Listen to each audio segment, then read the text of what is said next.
क्या कुछ अपडेट आपके पास है इस आपदा को लेकर, इस तबाही को लेकर?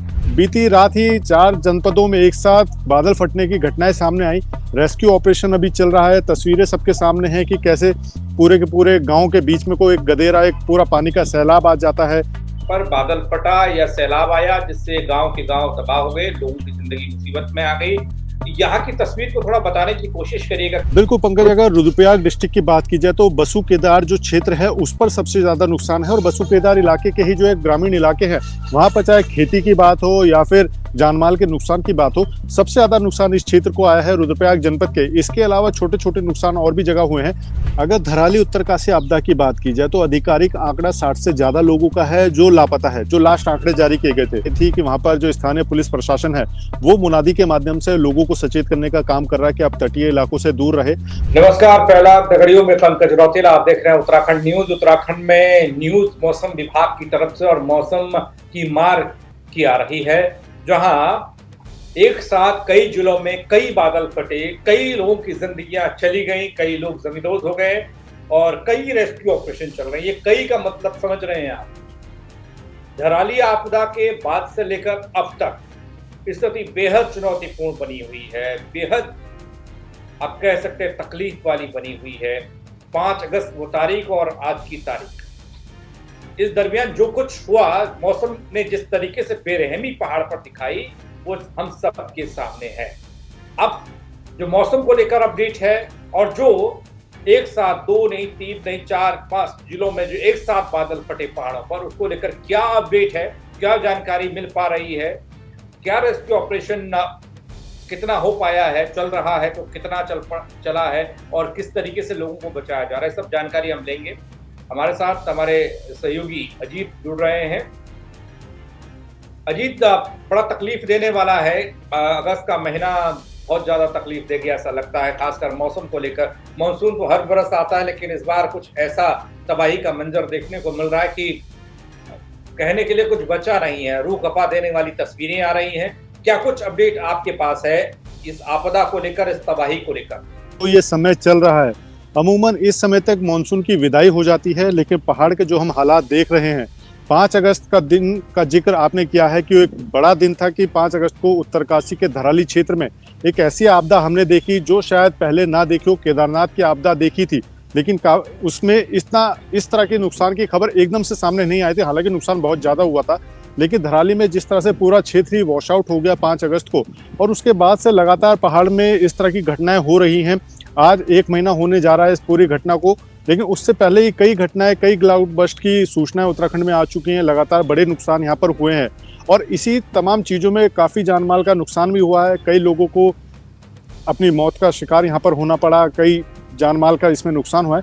तो तमाम तरह की दिक्कतें हैं जो लगातार पहाड़ में आ रही हैं और इसके चलते काफ़ी नुकसान यहाँ पर हो रहा है। बीती रात ही 4 जनपदों में एक साथ बादल फटने की घटनाएं सामने आई। रेस्क्यू ऑपरेशन अभी चल रहा है। तस्वीरें सबके सामने हैं कि कैसे पूरे के पूरे गांव के बीच में को एक गदेरा, एक पूरा पानी का सैलाब आ जाता है। सड़कों पर वाहन खड़े हैं या चलते हुए वाहन हैं, वो एकदम से मलबे की चपेट में आ जाते हैं। तो कुछ इस तरह की तस्वीरें हैं जो लगातार पहाड़ में हादसों की गवाह बन रही हैं। जी, प्रशासन के लिए भी बड़ी चुनौती होती है जी, क्योंकि हमने धराली या थराली देखा तो एक इलाका जहां पर पूरा फोकस सरकार ने किया, प्रशासन ने किया। अभी तो हम देख रहे हैं कुमाऊं से लेकर गढ़वाल तक के पहाड़ दरक रहे हैं। यहाँ पर नदियां और गधेरे सैलाब पर हैं और दोनों जगह अफरा तफरी का माहौल और तमाम तरह की चुनौतियां सवाल हैं। किस तरीके से अधिकारी या एनडीआरएफ या एसडीआरएफ के लोग या फिर पुलिस के जवान मैनेज कर रहे हैं? बिल्कुल आपने ठीक कहा। अगर उत्तराखंड की बात की जाए तो पहला जो बड़ा इंसिडेंट हुआ था वो धराली क्षेत्र में हुआ था, जहां खुद मुख्यमंत्री 3 दिन तक कैंप किए हुए थे। लगातार वहां पर रेस्क्यू ऑपरेशन चलाया गया और आज भी रेस्क्यू ऑपरेशन लगातार जारी है। लेकिन इसके बाद घटना घटती है थराली में और पौड़ी में। पौड़ी में भी धराली के आसपास के दिनों में ही घटना घटी थी, जहाँ पर पूरा एक गांव इसके सैलाब की चपेट में आया था। पूरा पुल वॉश आउट हो गया था और उसके बाद सांसद अनिल बलूनी, स्थानीय जो मंत्री भी हैं, विधायक भी हैं, धन सिंह रावत, वो लगातार कैंप किए रहे, काम किया गया और अब जाकर हालात सामान्य होते नजर आ रहे थे। लेकिन इससे पहले ही थराली की घटना हो गई। 3 से 4 दिन पहले थराली में किस तरह से बादल फटा और पूरा एसडीएम कार्यालय, स्वास्थ्य का जो प्राथमिक चिकित्सालय होता है और तमाम जो गाँव का बाजार था थराली क्षेत्र का, वो पूरी तरह से मलबे की चपेट में आ गया। वहाँ भी 2 लोगों को अकाल मौत का शिकार होना पड़ा था। तो लगातार इस तरह की घटनाएं बढ़ रही हैं और आज की अगर बात की जाए तो बागेश्वर से लेके चमोली, रुद्रप्रयाग और टिहरी तक ये तमाम ऐसे क्षेत्र हैं जो विभिन्न भौगोलिक परिस्थितियों वाले इलाके हैं और यहाँ पर इस तरह की दिक्कतें आई हैं कि वहाँ तक पहुँच पाना शासन प्रशासन रेस्क्यू टीमों के लिए भी काफ़ी चुनौतीपूर्ण हो गया है। जो तस्वीरें हमने अपने दर्शकों तक पहुंचाई हैं कि किस तरह से जो एसडीआरएफ की टीमें हैं, पुलिस की टीमें हैं, वो किस तरह से गदेरे को पार करते हुए जा रहे हैं। अगर हल्का सा भी पैर फिसलता है तो अपनी ही जान आफत में आ सकती है, इस तरह के हालात बने हुए। लेकिन एक जिम्मेदारी है, एक रिस्पॉन्सिबिलिटी है कि आपको क्रॉस करना है और जो लोग वहाँ पर फंसे हुए हैं उनको सकुशल लेकर आना है। तो एक बड़ा चुनौतीपूर्ण कार्य यहाँ पर हो रहा है। सरकार की अगर शासन की बात की जाए तो मुख्यमंत्री पुष्कर सिंह धामी ने खुद सुबह ही बैठकर तमाम अधिकारियों के साथ उन्होंने बैठक की। इसके बाद वीसी के माध्यम से तमाम जनपदों के जिलाधिकारियों से उन्होंने सीधे बातचीत की, वहाँ के हालातों का जायजा लिया, किस तरह से वहाँ पे क्विक रिस्पांस टाइम रखा गया है, कितनी जल्दी वहाँ पर आप रेस्क्यू कर सकते हैं, इसकी पल पल की अपडेट ली है। तो और क्या कुछ ज़रूरत उनको शासन की तरफ से पड़ सकती है, इसको लेकर उन्होंने दिशा निर्देश किए हैं। वहीं अगर मुख्य सचिव आनंद बर्धन की बात की जाए तो वो भी सुबह ही जैसे ही क्लाउड बस्ट की जानकारी मिली थी है उसके बाद राज्य आपातकालीन केंद्र पहुंचे थे, वहां से बैठकर उन्होंने पूरा मॉनिटर किया है और हर तरह के संसाधन जनपदों के लिए मुहैया कराने के यहाँ पर दावे किए गए हैं। तो सरकार और प्रशासन सीधे तौर पर अपनी तरफ से तो चुस्त दुरुस्त नजर आ रहा है, लेकिन प्राकृतिक आपदा के आगे किसी का वश नहीं चलता और यही कारण है कि लगातार घटनाएं हो रही हैं और उसके बाद रेस्क्यू यहाँ पर किया जा रहा है। जी, सुबह सुबह जो पहली खबर आई जो आप लोगों ने दर्शकों तक पहुंचाई आपने अजीत, वो रुद्रप्रयाग से पहले खबर आई थी, जहाँ तक मुझे लग रहा है, मतलब और जगह भी हुआ। रुद्रप्रयाग वाला जो इलाका है जहाँ पर कई गांव सिलसिलेवार तरीके से मैं भी रिपोर्ट देख रहा था, तो उसमें एक गांव नहीं है, कई गांव है, दर्जन भर गांव हैं जो अलग अलग क्षेत्रों में है, एक ही जगह पे नहीं है। यानी कि बहुत जगह पर बादल फटा या सैलाब आया जिससे गांव के गांव तबाह हो गए, लोगों की जिंदगी मुसीबत में आ गई। यहाँ की तस्वीर को थोड़ा बताने की कोशिश करिएगा, कितना नुकसान हुआ है, लोगों की खेती बाड़ी सड़क सब कुछ तबाह हो गया, ऐसा कुछ देखने को मिल रहा है। बिल्कुल पंकज, अगर रुद्रप्रयाग डिस्ट्रिक्ट की बात की जाए तो बसु केदार जो क्षेत्र है उस पर सबसे ज्यादा नुकसान है और बसु केदार इलाके के ही जो एक ग्रामीण इलाके हैं वहां पर चाहे खेती की बात हो या फिर जानमाल के नुकसान की बात हो, सबसे ज्यादा नुकसान इस क्षेत्र को आया है रुद्रप्रयाग जनपद के। इसके अलावा छोटे छोटे नुकसान और भी जगह हुए हैं, लेकिन जो प्राइम फोकस है, जो क्लाउड बस्ट की एक बात सामने आई थी, वो बसु केदार क्षेत्र में ही आई थी। और यहाँ के कई ग्रामीण इलाके गाँव जिनका जिक्र आपने भी किया, वो ऐसे हैं जो पूरी तरह से कट चुके हैं, जहां पर अब तत्काल टीमें वहां पर पहुंची हैं, रेस्क्यू ऑपरेशन वहां पर चलाया गया है। एक गांव तो ऐसा है जिसके दोनों तरफ से गदेरे बह रहे हैं और उसकी वजह से वो गांव तो बच गया, लेकिन उसके आसपास का जो इलाका है, चाहे सड़क मार्ग से हो, पगडंडी के माध्यम से, पूरी तरह से कट चुका है। तो वहां तक जाने के लिए ही एसडीआरएफ के जो पुलिसकर्मी हैं उनको कड़ी मशक्कत करनी पड़ी, हाथों की चेन बनाकर वो उस क्रॉस करके वहां तक पहुंचे और वहां पर लगभग जो आंकड़ा है 200 के करीब लोगों को रेस्क्यू किया गया। उनको उस खतरनाक गदेरे से क्रॉस कराकर जो सरकारी स्कूल है तो ये इस तरह के हालात हैं जो पहाड़ों में चिंता बढ़ाने का काम करते हैं। और लगातार जिस तरह की घटनाएं हो रही हैं, रात को इस तरह की घटनाएं ज्यादा हो रही हैं। थराली की आपदा हमने देखी चमोली जनपद की, वहां पर भी देर रात को 12:48 पर बादल फटता है थराली बाजार के ऊपर और पूरा जो थराली मार्केट है, एसडीएम ऑफिस है और उसके पास का जो स्वास्थ्य केंद्र है, वो सब जमींदोज हो जाते हैं, मलबे की चपेट में आ जाते हैं। इसी तरह का जो अब कल की ही इंसिडेंट अगर देखा जाए तो ये चारों जनपदों में जो क्लाउड बस्ट हुए हैं वो देर रात को हुए हैं। तो साफ समझा जा सकता है कि रात में अगर आदमी सोता भी है कि अपने घर में है, चैन की नींद वो सो रहा है, लेकिन बादल फट जाता है, किसी तरह का वहां पर आपदा आ जाती है, तो उसके बाद के हालातों का मंजर आप खुद देख सकते हैं। जी, एक और तस्वीर बालगंगा की तस्वीर सामने आई, पौड़ी की, टेरी की। उस इलाके को अगर देखते हैं तो उसमें पानी नहीं होता था, कहते हैं कि कम पानी होता था, अचानक से इतना सैलाब आया कि कई घर उसमें जाते हुए बहते हुए दिखाई दिए हैं। वहां से क्या अपडेट मिल पा रहा है, कितने लोग प्रभावित हुए हैं, कितने लोगों का रेस्क्यू किया गया है, क्या कोई लापता भी है क्या? बिल्कुल पंकज, अगर ये देखा जाए टिहरी का ये बूढ़ा केदार वाला क्षेत्र है जहां पर पिछले साल भी आपदा आई थी और पिछले साल भी वहां पर काफी नुकसान हुआ था। कुछ इसी तरह के हालात पिछले साल भी वहां पर बादल फटने की वजह से बने थे और आज एक बार फिर से वहीं पर बादल फटा है और तमाम दिक्कतें वहां पर आ रही हैं। स्थानीय लोगों से जब हमने संपर्क करने की कोशिश की तो ज़्यादा संपर्क तो नहीं हो पाया, लेकिन 1-2 लोगों से बात हुई है तो उन्होंने खासे नुकसान की वहां पर बात की है। हालांकि अभी तक आधिकारिक आंकड़ा चारों जनपद या कहीं पूरे उत्तराखंड में कहीं का भी अभी जारी नहीं किया गया है कि किस स्थान पर कितना नुकसान हुआ है, लेकिन जो स्थानीय स्तर पर और जो तस्वीरों के माध्यम से नजर आ रहा है, खेती की जमीनें थी, खेती बाड़ी वहां पर हो रही थी, पूरी तरह से मलबे की चपेट में है। जानमाल के अगर नुकसान की बात की जाए तो अभी तक जो आधिकारिक आंकड़ा आया है, जो जानकारी मिली है, वो रुद्रप्रयाग जनपद के बसु केदार क्षेत्र की है। जी। देर पहले उनके शव भी बरामद हुए हैं। और जो अब ताजा जो जानकारियां मिल रही हैं वो कपकोट बागेश्वर क्षेत्र की मिल रही है। हालांकि आधिकारिक आंकड़ा नहीं है, लेकिन जानकारी मिल रही है कि वहां पर कई लोग लापता है। मवेशियों की खासतौर पर अगर बात की जाए तो मवेशी तो कई इलाकों में लापता है, जिनका शायद कोई आंकड़ा नहीं है। वो बसु केदार की बात की जाए, वहां पर 15 से 20 की बात आ रही थी। जो चमोली जनपद के तहसील देवाल में बादल फटा है, तो इस तरह आंकड़े हैं जो अभी अनऑफिशियल, लेकिन जब आधिकारिक आंकड़ा जारी होगा, एक जो सरकार की तरफ से एक प्रेस नोट जारी किया जाता है आपदा के बाद कि कितने बजे आपदा आई, कितना नुकसान हुआ, कौन कौन टीमें डेप्यूट की गई हैं, तो उसमें खुलकर ये बात पता चल पाएगी कि आखिर नुकसान हुआ कितना है। जी, नुकसान की बात हो रही है, जिसमें आपको आगे मौसम को लेकर आपसे मैं अपडेट लूंगा, लेकिन उससे पहले मुझे एक जानकारी अगर आपको हो तो दर्शकों तक साझा कीजिएगा। ये आंकड़े सामने आए हैं क्या धराली वाले मसले पर? अभी तक मेरे को नहीं लगता कि कोई ऐसा आंकड़ा, जो लापता लोग थे उनके नाम और उनके वो कहाँ हैं, खोजबीन कितनों की हो गई, कितनों की वहां पर डेड बॉडी मिली है, कोई आंकड़ा है क्या? कुछ ऐसा सामने आ रहा है? अगर धराली उत्तरकाशी आपदा की बात की जाए तो आधिकारिक आंकड़ा 60 से ज्यादा लोगों का है जो लापता है। जो लास्ट आंकड़े जारी किए गए थे कि 60 से ज्यादा लोग धराली उत्तरकाशी की आपदा में मिसिंग हैं और जिनकी तलाश को लेकर आज की तारीख में भी राहत बचाव कार्य खोजबीन अभियान जारी है। इसके अलावा अगर थराली की बात की जाए, चमोली जनपद की, तो थराली में केवल 2 लोगों के वहां पर हताहत होने की बात आई थी, जिसमें एक युवती थी जो मलबे की चपेट में आई थी, जिसका शव अगले दिन बरामद हुआ था, और एक वृद्ध व्यक्ति थे, वो भी लापता थे। तो इससे ज्यादा नुकसान की जानकारी सरकार की तरफ से कोई साझा नहीं की गई है। अगर हम ताजा आपदाओं की बात की जाए, ताजा हालातों की बात की जाए, तो आधिकारिक आंकड़ा जो था वो बसु केदार का था, रुद्रप्रयाग जनपद का, जहां पर दंपत्ति मलबे की चपेट में आए थे, दोनों के शव बरामद हो चुके हैं। इसके अलावा और जगह की अभी केवल औपचारिक घोषणा तो नहीं हो पाई है, लेकिन इनका जरूर है कि जो स्थानीय लोग कह रहे हैं कि इतने लोग लापता हो गए, इतने मवेशी लापता हो गए, लेकिन आधिकारिक या ऑफिशियल तरीके से अभी कोई जानकारी साझा नहीं हुई है। नहीं, धराली वाले मसले पर 60 लोग लापता सरकारी आंकड़ा आप बता रहे हैं कि है। कितने लोगों की डेड बॉडी मिल गई है? कितने लोगों को हम लोग चिन्हित कर पाए हैं? किस तरीके से पता लगे? बिल्कुल, चिन्हीकरण की अगर प्रक्रिया की बात की जाए तो सरकार ने पहले ही दिन जब आपदा आई थी उसके अगले दिन से ही मुख्यमंत्री खुद वहां पर कैंप किए हुए थे। तो उसके बाद से जो स्थानीय लोग थे या जिन्होंने मिसिंग कंप्लेंट वहां पर लिखाई थी, तो एक के बाद एक खोजबीन अभियान वहां पर लगातार चलाया जा रहा था और कुछ शव बरामद भी हुए थे जो उनके परिजनों को सौंपे गए थे।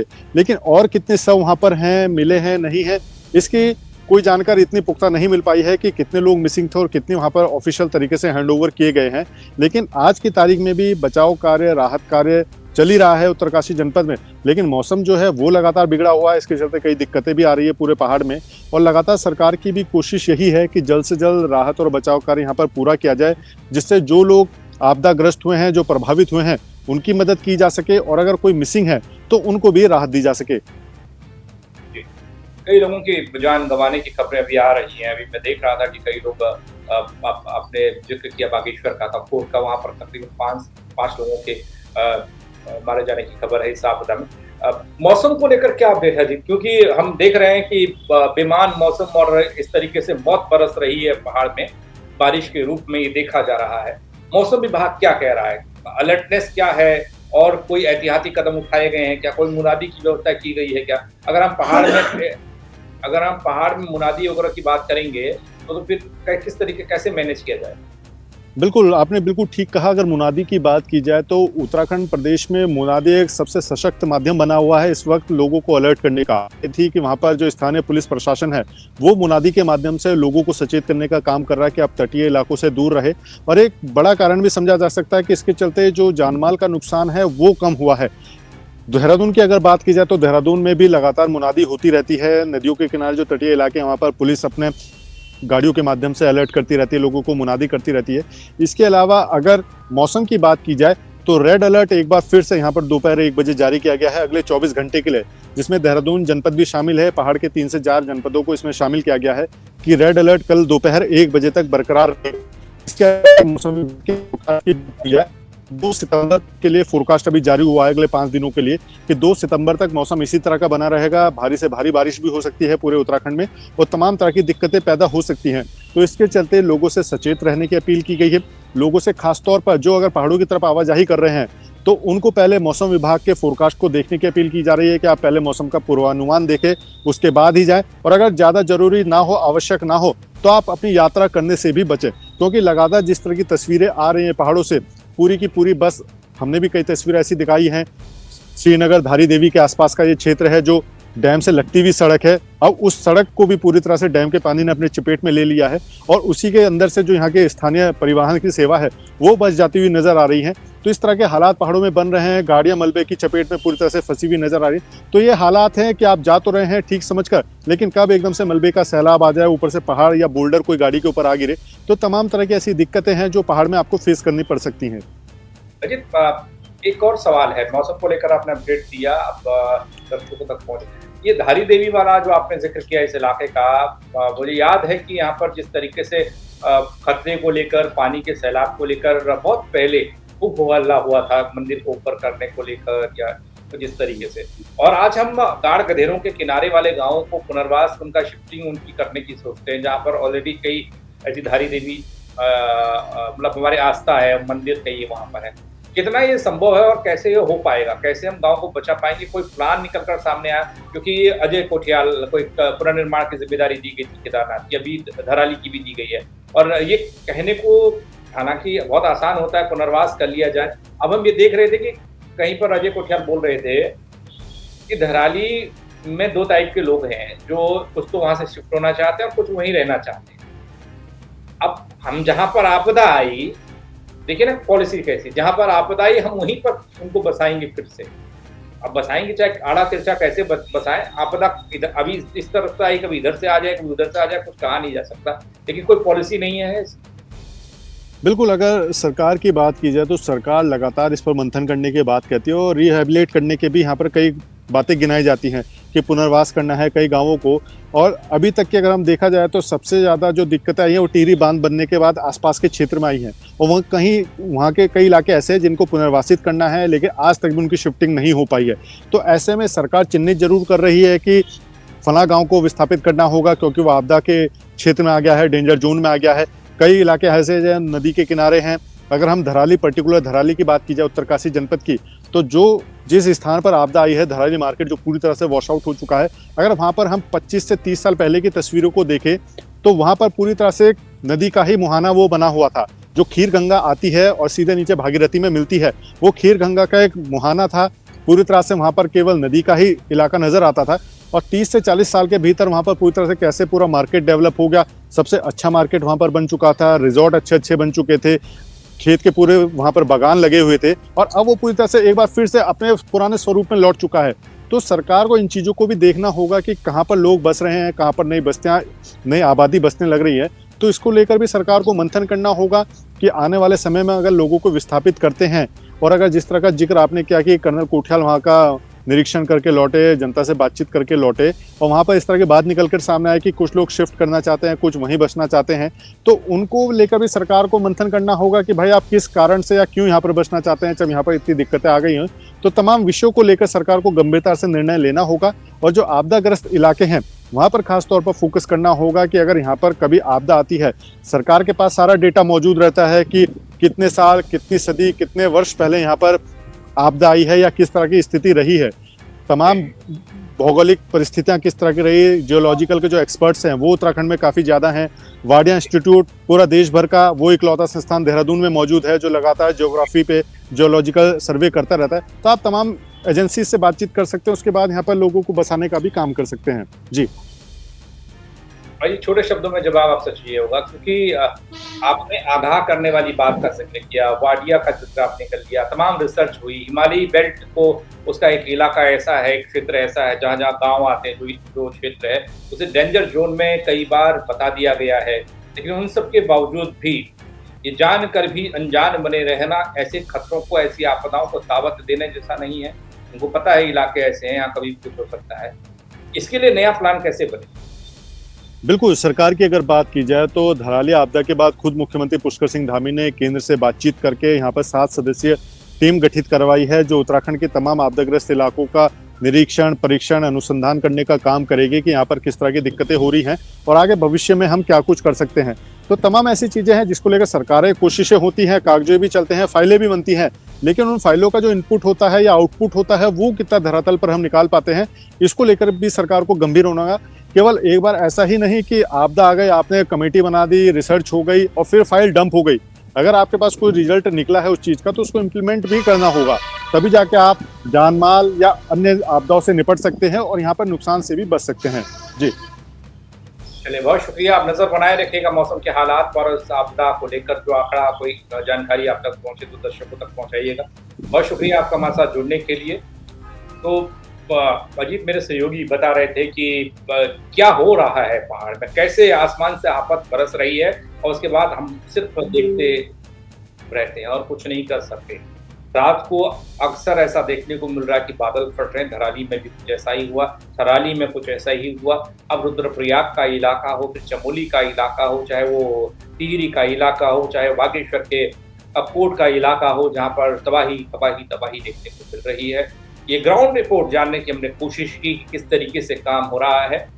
और बाकी आपके पास कोई जानकारी हो, आप पहाड़ से कहाँ से हमें देख रहे हैं और सुन रहे हैं, और वहाँ पर मौसम कैसा है, किस तरीके के हालात वहाँ पर हैं, क्या कोई इलाका ऐसा है जो डेंजर जोन में है जहाँ पर कभी भी इस तरह की आपदा आ सकती है, आप कमेंट के जरिए मुझे बता सकते हैं, मेरे तक भेज सकते हैं। कोशिश करूंगा कि मैं उन लोगों तक भेजूं जो जिम्मेदार हैं इस पूरे घटनाक्रम को लेकर। सरकार है, हमारा सिस्टम है। तो आप इस खबर को लाइक और शेयर जरूर करिएगा, कमेंट करके मुझे जरूर बताइएगा। मेरे साथ जुड़ने के लिए आप सबका बहुत शुक्रिया, क्योंकि हालात पहाड़ के बड़े संवेदनशील है। नगरियों, आप सतर्क रहिएगा। बारिश खूब हो रही है, मौसम विभाग ने भी अलर्ट जारी किया है। जय उत्तराखंड।